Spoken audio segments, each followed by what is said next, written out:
What's up, TUMNAD lectures? In today's video, we are going to be looking at what we call the Git cells. If it is the very first time to watching, please make sure you subscribe. You put on the notification bell such that whenever I load the video, you are the very first person to watch the video. So let's go ahead and get started and look at what we call the Git cells, okay? Now, during the study of the Git cell, you're going to be looking at the different kind of the cells within the what we call the mucosa of what we call the stomach, and even also some part of what we call the small intestine, okay? But to make it even more clear, we need to first review the anatomy of the stomach, and we see how do we call all those regions of the stomach, okay? So now, in the previous video, we talked about the anatomy of the stomach, and we called this, the whole of this area, we called it as the cardia, okay? The whole of this area, we called it as the cardia. Then the whole of this area, we called it the fundus of the stomach, okay? Fundus of the stomach. And then we called the whole of this area here as the corpus, okay? As the corpus of the body of the stomach, which is the largest part of the stomach, okay? And then we also called this area here as the pyloric antrum, okay? What we call the pyloric antrum. And then the last portion was what we call the pyloric canal, okay? So now the cardia, the fundus, the body of the stomach, pyloric antrum, and then the pyloric canal, okay? And then also have what we call the pyloric sphincter, that begins what we call the small intestine, or which is what we call the duodenum, okay? So now that's the brief overview of what you call the stomach. So now let's go ahead and get started and see the different cells and the secretions which they're going to be providing, okay? Now, starting with these cells which are these cells, they are going to be producing what we call mucus that is rich in mucin, and even also what we call bicarbonate ions. You know how we call these cells? These cells here are what we call the mucus cells, but primarily we are going to be having two kinds of these mucus cells. The first one is what we call foveolar, okay, what we call foveolar, and then another one what we call the mucus, what we call the mucus neck cells, okay? These cells are going to be providing what we call mucus, okay? They are going to be producing what we call mucus, which is rich in mucin, okay, which is rich in mucin, and even also high levels of bicarbonate, okay? And it is this kind of the mucin, bicarbonate, and even other ions that are going to be contributing in formation of what we call the mucus barrier that protects the stomach wall from being corroded by dangerous hydrochloric acid, okay? Now, when we come to the what we call the body of the stomach, we have this beautiful cells, super very important. You know how we call this cell? This cell, it produces what we call hydrochloric acid. This cell that produces hydrochloric acid is what we call the parietal, the parietal cell. Okay, the parietal cell. But you may find some other people calling it the oxyntic, what we call the oxyntic cell. Now, this cell is super very important in production of what we call hydrochloric acid. Okay, so now this cell is going to be responsible for producing what we call hydrochloric acid, and even also another molecule which we call the intrinsic factor. Okay, intrinsic factor that aids in absorption of what we call vitamin B12, okay? Aids in absorption of what we call vitamin B12, okay? So now we need to first understand what are some of those chemicals that really can bind on specific receptors within the parietal cell and stimulate what we call production of hydrochloric acid. The most powerful stimulator of the parietal cell to release this kind of the hydrochloric acid and other intrinsic factor, we have what we call gastrin, okay? We have what we call gastrin, okay? Gastrin is going to be stimulating the parietal cells to release what we call hydrochloric acid and even intrinsic factor, okay? Another one which is going to be stimulating the parietal cells is what we call acetylcholine. Acetylcholine can also bind on M3 receptors on what we call the parietal cell and stimulate the production of what we call hydrochloric acid, okay? Another kind of important stimulator is what we call histamine, okay? What we call histamine, what we call histamine. Now, histamine can also bind on H2 receptors located on the parietal cells and stimulate the production of what we call hydrochloric acid. Okay, it is such another beautiful thing. However, we have some other chemicals from different cells that are going to be inhibiting the production of hydrochloric acid. What are those chemicals that inhibit the production of hydrochloric acid? The first one, which is super very important, is what we call somatostatin. Okay, somatostatin is going to be one of the powerful inhibitor of the parietal cells from producing hydrochloric acid. Okay, another kind of inhibitor is what we call prostaglandin E2. So now prostaglandin E2 is also going to be exerting an inhibitory effect to the parietal cells from producing what we call hydrochloric acid. Okay, so now these are some of the main stimulators and what we call inhibitors of what we call the parietal cells. Okay, so now that is for the case of the parietal cells. We shall again cover it more during the study of what we call gastric secretions in the near future. Okay. Now, next again, in what we call the body of the stomach, we have this cell. This cell is super very important in the production of what we call pepsinogen. Okay, and how do we call this cell? This cell is what we call the chief cell. Okay, and another name for this cell is it can also be called the peptic cell. You may find some people calling it the zymogenic cell. Super very important in production of what we call it produces what we call pepsinogen.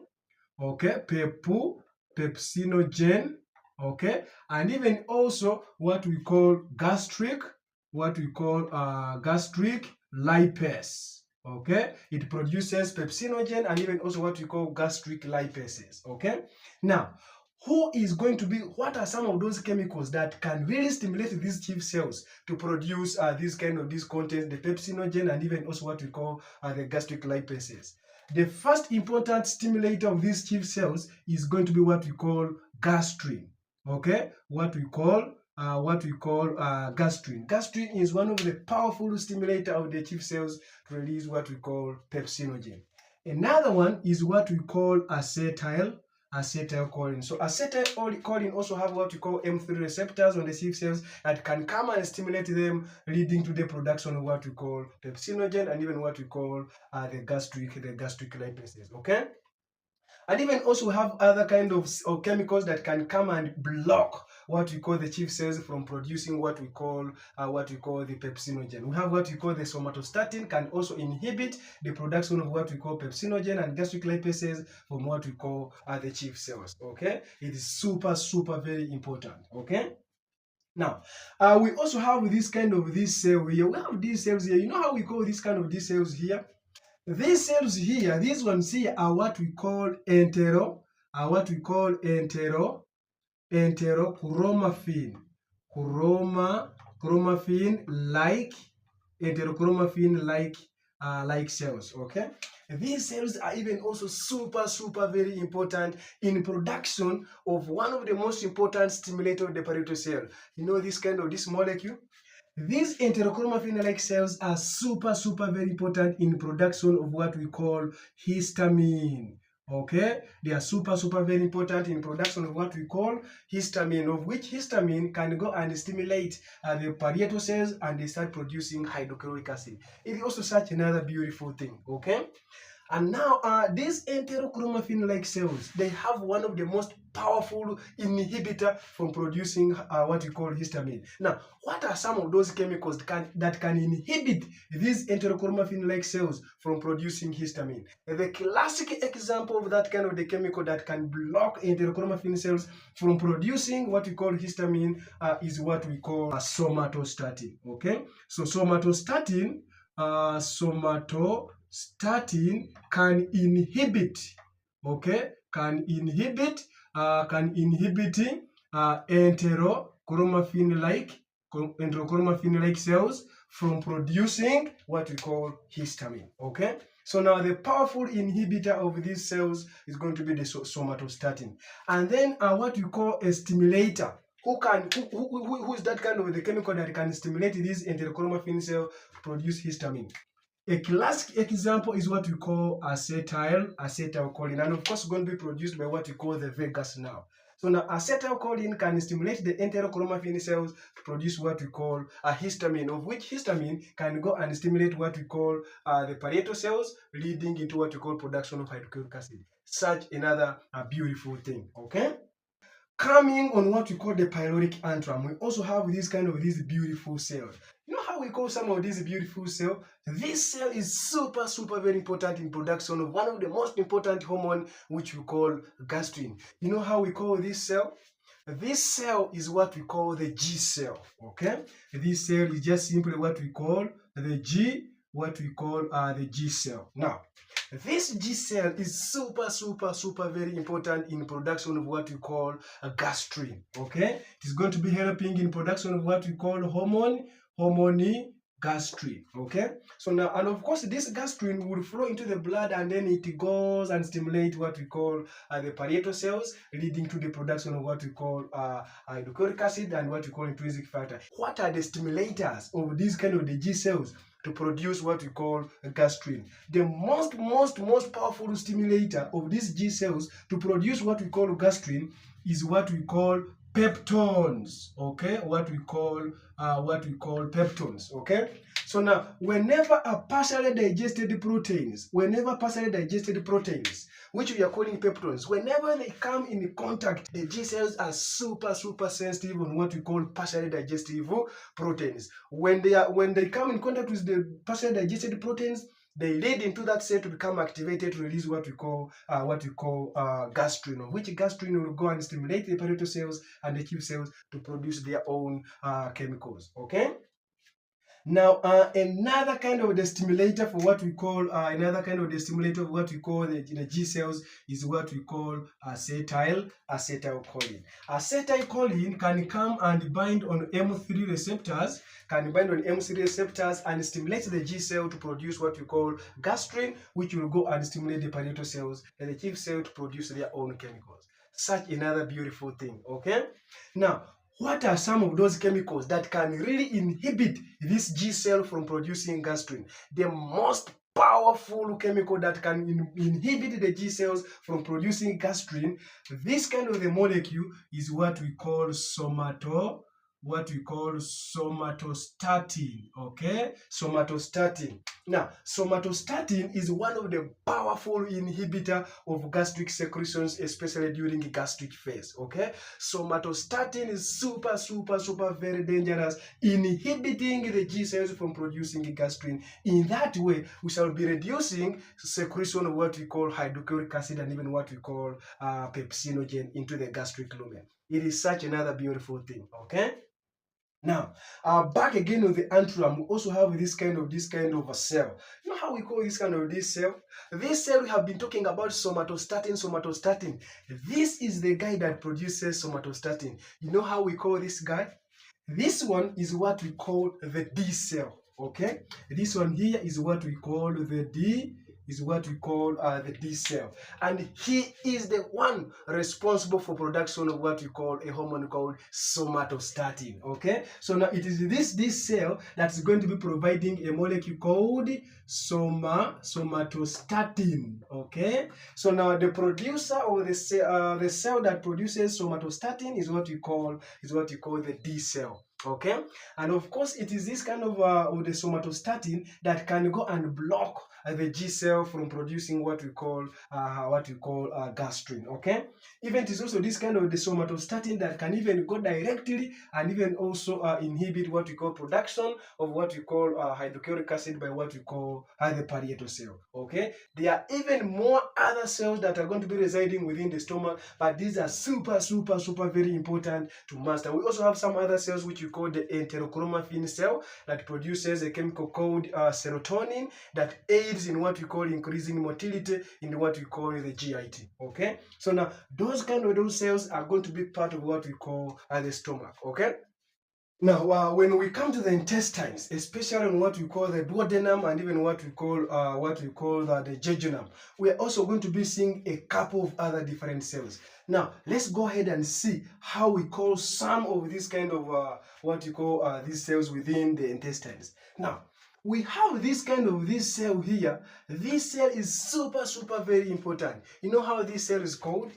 This cell here is what you call S cell. Okay, is what you call S cell, and this cell is super very important. You know what this cell gives? This cell secretes a chemical called secretin. Okay, it produces a chemical called secretin. It produces a chemical called secretin. And of course, secretin is going to be one of the most powerful kind of the hormone that's going to be moving to different areas, causing physiological changes. We shall look at that one during the study of the gastric secretions. But now we need to first understand what are some of those kind of the molecules that can stimulate the S cells to produce what we call secretin. Now, this S cell is going to be sensitive, to what we call protons. Okay, this kind of the S cell is going to be very much sensitive to what we call protons. Okay, it is also going to be sensitive to what we call what we call the fatty acids. Okay, it is also going to be sensitive to what we call, whenever we have the protons and even what we call fatty acids, this is going to be stimulating the S cell, of which the S cell will release what we call secretin. Secretin will flow into the blood, and then it will go to different areas and stimulate what we call like secretin. It can go to what we call the liver, and then hence bile synthesis, of which bile will come down and emulsify the fats within the small intestine. Okay, it is also such another beautiful thing. So now even also secretin can even also go to what we call the pancreas and then stimulate the duct cells to produce what we call the bicarbonate, which will come and then neutralize the hydrochloric acid within the small intestine. This is also such another beautiful thing. Okay, so now the S cells are super very important. Okay, and then we also have this cell, which is also very important. This cell is what we call the G cell. But the G cell is going to be duodenal. Okay, it's going to be duodenal G cell. Now, the difference between the duodenal G cell and then the gastric G cell is just because of the composition of the amino acid, which is going to be released by what we call the components of these chemicals produced by this cell. Now, for example, what the amino acids for the proteins produced by what called the G cells within the duodenum is going to be what we call G34. Okay, meaning that this kind of the gastrin is going to be having a very long chain of amino acid, which is going to be having approximately what we call 34 amino acids. And then for the case of what we call the G cells within the stomach is going to be what we call the G17. So now we're going to be having a very short chain of amino acid compared to what we call the duodenal cells. Okay, this is such another beautiful thing. Okay. And then we also have this cell. You know how we call this cell? This cell is super very important in synthesis of one of the most beautiful chemical. You know how this cell is called? This cell is what we call the I cell. Okay, is what we call the I cell, and this guy is super very important in production of a chemical called cholecystokinin. Okay, very powerful producer of what we call CCK. Okay, so now who is going to be stimulating these I cells to produce CCK? Now, here are going to be the stimulator of what we call the I cells to produce CCK. The first one is going to be what we call the fatty acids. Okay, the second one is going to be the partially digested proteins, which we call the peptones. Okay, and then another one is going to be what we call short chains of what we call carbohydrates. So we may call them the oligosaccharides. Okay, what we call oligosaccharides. So now these are going to be the powerful stimulators of the I cell to produce a hormone called CCK. And of course, CCK is going to run to different areas leading into physiological processes, as we shall see in the near future during the study of the gastric secretion. This is such another beautiful thing. Okay. And then also we have this cell that is going to be also sensitive to what we call the oligosaccharide. This cell produces one of the most important molecules. This cell here is what we call the K cell. Okay, this K cell is super sensitive to what we call oligosaccharides. Now, when these cells become stimulated by oligosaccharides, they produce a molecule called gastric inhibitory peptide. Okay, they produce a chemical called gastric inhibitory gastric inhibitory peptide. And this molecule can also go and inhibit gastric acid synthesis, okay? Even also it can go to the pancreas and stimulate the islet of the Langerhans, specifically the beta cells, to produce what we call the insulin. And of course, insulin is super very important in the what we call the metabolism of glucose within the liver, enhancing what we call glycogenesis and other processes within the liver, okay? So now this cell is also super very important in production of what we call gastric inhibitory peptide, okay? So now we even have all other very many other cells, but these cells are super very important to know, okay? So now TUMNAD, we have talked a lot of things, and if you think whatever I've talked is making sense, is adding to you, are benefiting, please, you can support me, and that one can be done in a couple of minutes. You like the video, comment down in the comment section and subscribe. Then TUMNAD, as always, until we meet next time.